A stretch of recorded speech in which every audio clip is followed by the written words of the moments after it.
melakukan atau mengalami refleksi seperti pertanyaan yang terkandung dalam pertanyaan itu. Jadi gini, coba diperhatikan pertanyaannya.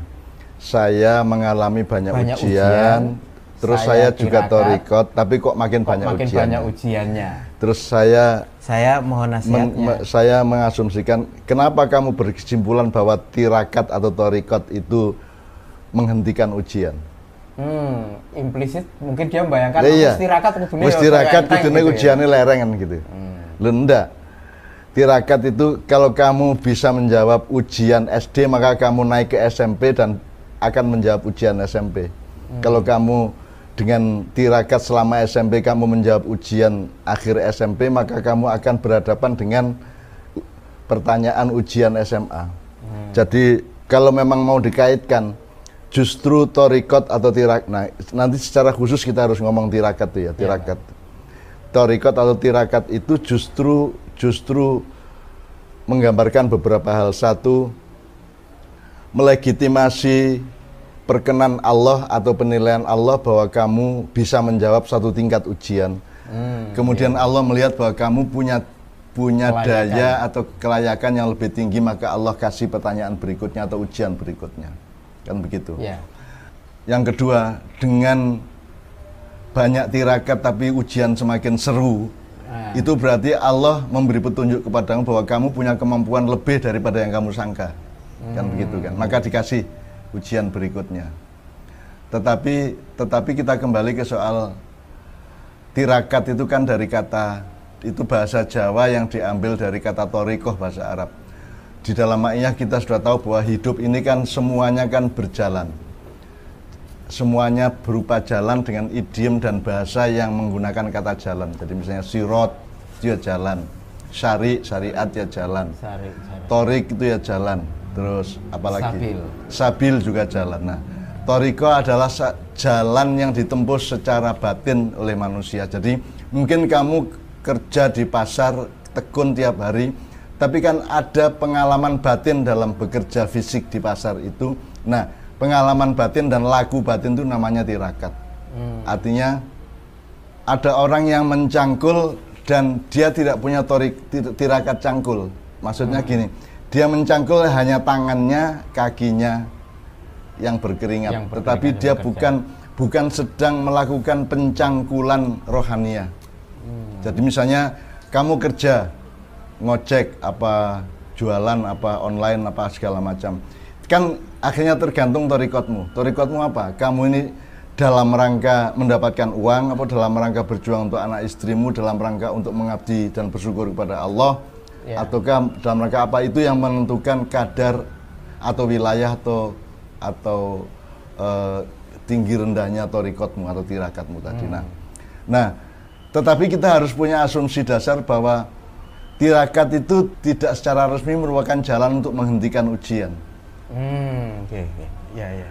Ya, jadi pertanyaannya tadi dalam tanda petik dia mengasumsikan bahwa kalau kita tirakat maka ujiannya berhenti. Ya enggak dong. Tapi juga kenapa ya Mbah, kalau orang itu dapat ujian atau tantangan, respon atau reaksi pertama di dalam hati itu rasa tidak nyaman gitu. Kok ujian mana ya kok ngene. Itu situasi yang seperti apa itu Mbah? Karena naluri manusia itu kan wawadu al-mizan ya. Allah menciptakan langit dan semesta ini terus mencanangkan keseimbangan. Nah, ujian itu mengancam keseimbangan kita. Jadi kita merasa kemudian miringnya ke sini apa miringnya ke situ kan begitu. Nah, maka kita berjuang untuk menjawab pertanyaan-pertanyaan dalam ujian itu supaya kita mendapatkan mizan atau keseimbangan kembali.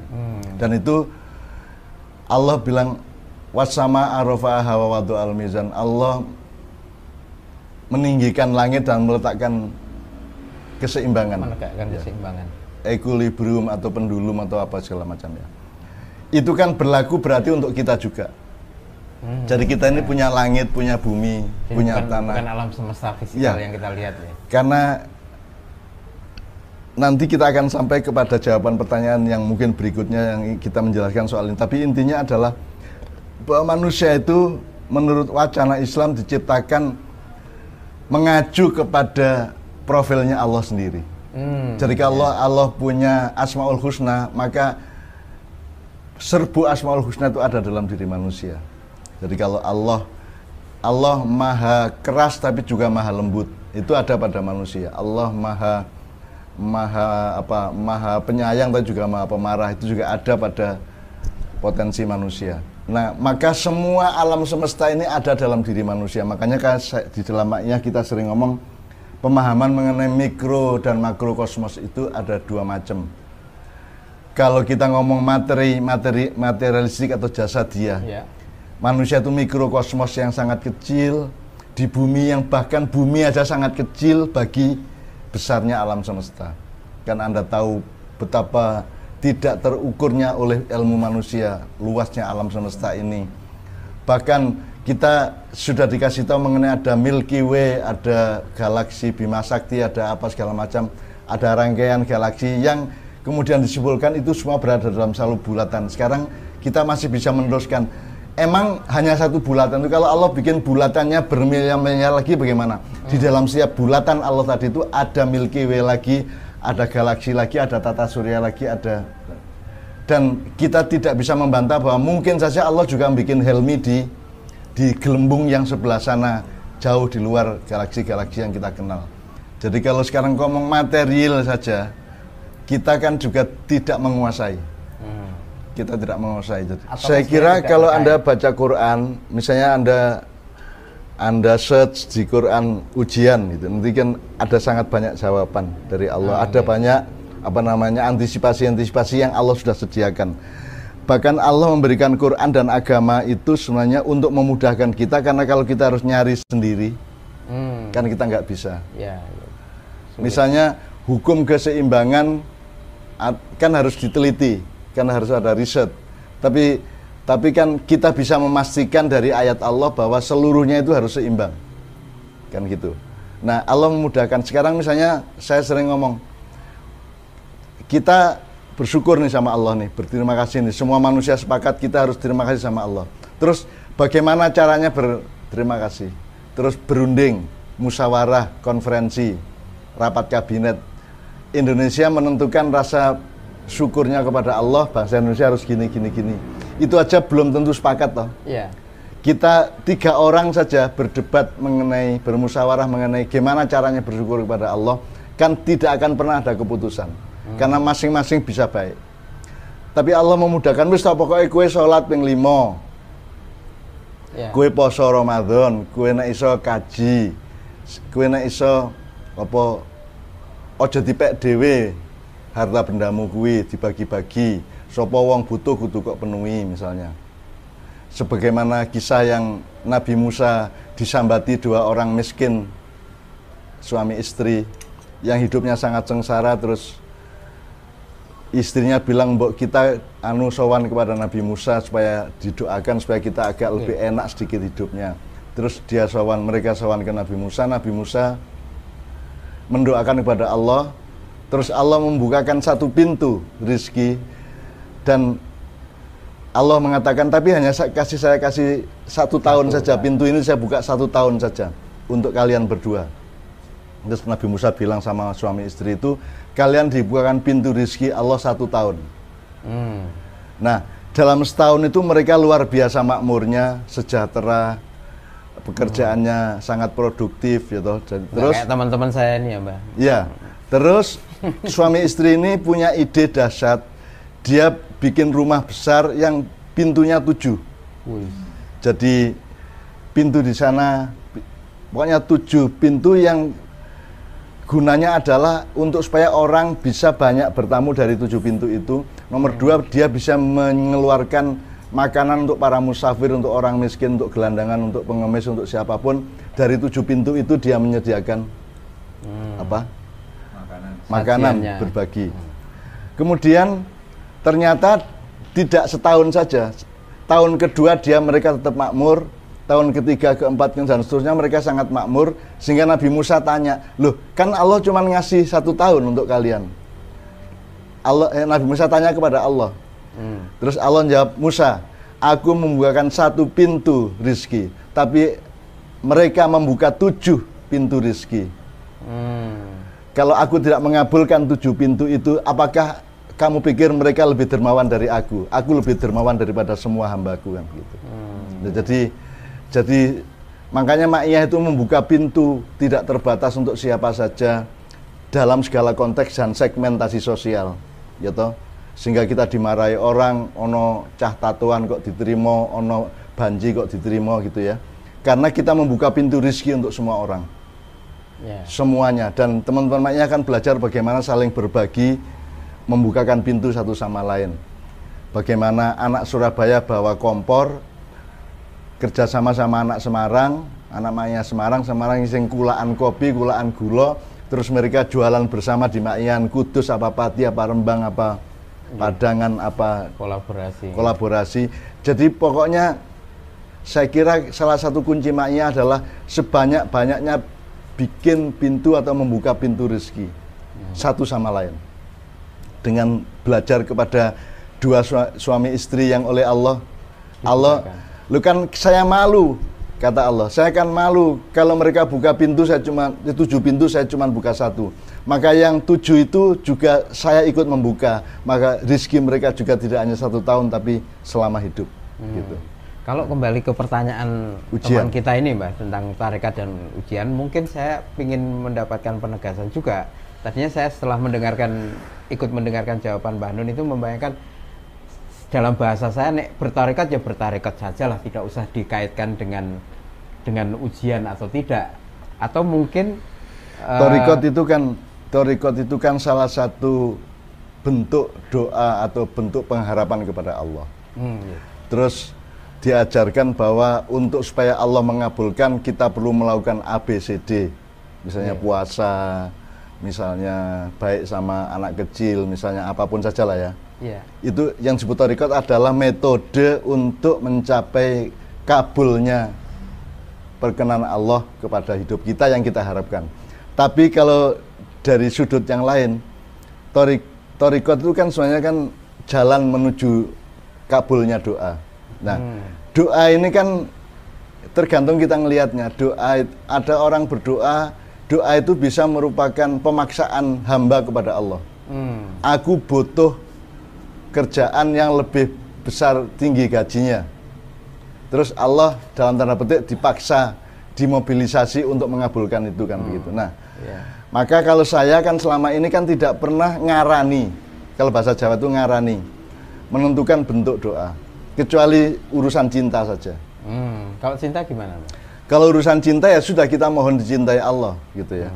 Tapi yang selain cinta Allah itu kita ngikut, manut apa jenis pasrah bongkoan kersane Allah.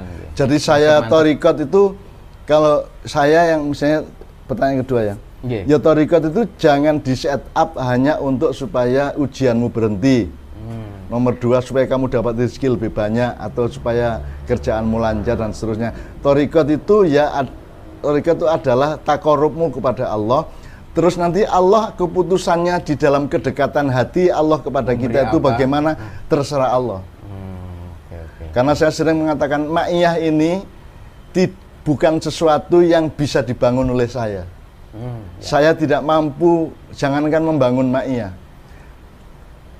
kertek bercita-cita bikin Ma'iyah aja tidak berani saya. Karena Ma'iyah kan orang bersaudara begitu banyak, orang punya keseimbangan satu sama lain, orang punya kasih sayang satu sama lain, orang bisa berdiskusi secara sehat, orang bisa bermusyawarah untuk macam-macam hal, orang saling tolong menolong satu sama lain. Oleh karena itu, nah Ma'iyah ini kan juga tidak lantas punya apa-apa. Ya Allah jadikanlah Ma'iyah penguasa di Indonesia, kan tidak ada doa seperti itu. Ya Allah jadikanlah presiden Indonesia itu anak Ma'iyah, kan tidak pernah juga. Kita tidak pernah bermimpi mengenai, jangankan hasilnya Ma'iyah. Ma'iyah itu sendiri saja bukan hasil dari impian saya. Allah yang kasih dengan segala bentuknya. Kan kita tahu bagaimana anak-anak kerja sampai jam 11 malam terus ikut Ma'iyahan. Dan mereka begitu sampai ke alun-alun atau ke lapangan mereka ngantuk dan tertidur selama Ma'iyahan. Dan saya bilang ora apa-apa, nggak apa-apa, tertidur pun nggak apa-apa asal kamu berada di sini. Karena di sini ada cairan Muhammad, ada serbuk, ada disinfektan Muhammad, kan gitu kan. Di sini ada semprotan Muhammad. Iya, iya. Dan Allah sudah berjanji barang siapa yang ada bersamamu maka aku akan tidak mengadab mereka. Barang siapa yang hatinya beristighfar kepadaku, aku tidak akan mengadab kepada mereka. Maka anak yang habis kerja jam 11 malam terus datang ke Mayan, tidur sampai jam 3 selesai Mayan baru dia pulang. Itu saya kan selalu mengatakan enggak apa-apa, tidur juga enggak apa-apa. Kan jiwamu tetap di sini, hatimu tetap di sini gitu loh. Kamu tidak harus hanya dengan kesadaran pikiran. Karena kesadaran pikiran itu hanya salah satu alat kecil dari manusia yang membedakan dia dari binatang dan dari alam. Tetapi dia bukan segala-galanya. Yang segala-galanya adalah fakta cintamu kepada Allah sehingga kamu datang ke suatu tempat meskipun kamu tertidur. Mbah, ini saya tadi tuh malah dengan pertanyaan teman kita yang kedua itu ya melu pingin nebeng tekon. Pendalaman. Tadi kan Mbah Nun menyampaikan bahwa tirakatmu atau torikotmu itu takorubmu kepada Allah. Bahwa di dalam kedekatanmu dengan Allah itu nanti Allah memberikan apa saja itu kue kudu manut. Nah, apakah mungkin misalnya saya berpikir begini, kalau misalkan Allah memberikan rezeki misalnya, itu juga di dalamnya ada ujian, apakah kamu bisa mensyukuri dan mentasarufkan harta itu dengan baik? Makanya pertanyaan tadi kan harus ditanyakan kembali oleh penanyanya. Yang kamu maksud ujian itu apa? Yang kamu maksud tirakat itu apa? Coba kamu mendalami dan mengkomprehensi pemahaman-pemahamannya. Jadi seperti yang saya bilang tadi, kalau kamu dapat uang, ya di dalam rezeki ada ujian, di dalam ujian ada rezeki kan begitu. Oh, okay. Seperti yang kamu tanyakan tadi. Ingin menegaskan karena saya merasa memang karena nggak ada contoh ujiannya apa disebut. Jadi saya membayangkan kan Allah berfirman ud'u ila sabili rabbika bil hikmah. Jadi ini kan undangan atau panggilan atau rekomendasi atau ajakan atau apapun menuju jalan Allah. Sabili rabbika bukan toriki rabbika, bukan syari'i rabbika, tapi sabil itu sesuatu yang sifatnya luas tetapi mengarah. Ya, kalau jalan itu teknis, kalau torik itu syari itu teknisnya gitu ya. Kalau torik itu kesadarannya dan seterusnya. Jadi kalau ud'u ila sabili rabbika itu artinya semua kan manusia menyangka bahwa itu adalah ayat dakwah. Jadi kalau Anda mubalik, Anda kiai, Anda ustadz terus datang kemana-mana terus Anda pakai ud'u mereka, panggillah mereka. Kamu tidak pernah berpikir panggillah dirimu sendiri. Ya, kenapa keluar terus? Ya? Jadi ud'u anfusakum ila sabili rabbika bil hikmah. Nah, metodenya adalah bil hikmah. Nah, hikmah ini kan di atas ilmu, di atas kesadaran, di atas hikmah itu kan satu tetesan atau satu akik tertinggi atau terinti dari akumulasi seluruh cara berpikir dan kesadaran sehingga menjadi tetesan. Nah, hikmah itu adalah yang tertinggi. Dengan membiasakan diri untuk mendapatkan tetesan, untuk mencari tetesan atau akik tadi itu, maka kamu bisa memaknai yang kamu maksud torikot itu apa, yang kamu maksud ujian itu apa. Siapa bilang itu ujian itu rezeki kok, kan bisa gitu. Siapa bilang itu rezeki itu ujian kok, kan begitu. Itu tergantung bil hikmahmu kan gitu. Jadi saya kira intinya adalah ud'u ila sabili rabbika itu jangan hanya dipikir itu adalah keperluan untuk para mubalik, para ulama, para kiai ke orang lain atau ke umat. Itu katakan dan gunakan itu untuk dirimu sendiri. Ud'u anfusakum ila sabili rabbika bil hikmah, bukan hanya bil khair atau bil haq atau bil yang lain-lain, tapi bil hikmah. Jadi dia adalah pemuncaan nilai-nilai sampai yang titik yang terlembut di atas, yang kita sebut akik atau tetes itu. Jadi selain bahwa tirakat itu adalah takarrub kita kepada Allah, dan apapun yang Allah berikan di dalam kedekatan itu kita mesti. Atau gini Hel, kalau Anda pakai hikmah, bukan hanya pakai khair atau hak, apalagi hak yang akademis ya. Kamu bilang saya sudah torikot, tirakat, tapi kok masih dapat ujian. Loh, ujian itu adalah torikotmu. Gimana sih? Ya. Gimana sih kamu itu? Lah ujian itu adalah torikot yang terbaik, yang sebaiknya kamu lakukan, kamu hayati sebagai torikot. Dan di dalam tarekat itu sendiri memang ada ujian-ujian, kan begitu. Iya, iya. Ujian itu sendiri adalah tarekat. Nah, ini karena cara berpikir sekolahan. Oh, ini prihatin, ini hasil. Oh, karena dia tekun maka dia kaya. Nandur kayak aku panen gitu. Padahal ketekunan itu adalah kekayaan. Dan kekayaan belum tentu lebih baik daripada ketekunannya.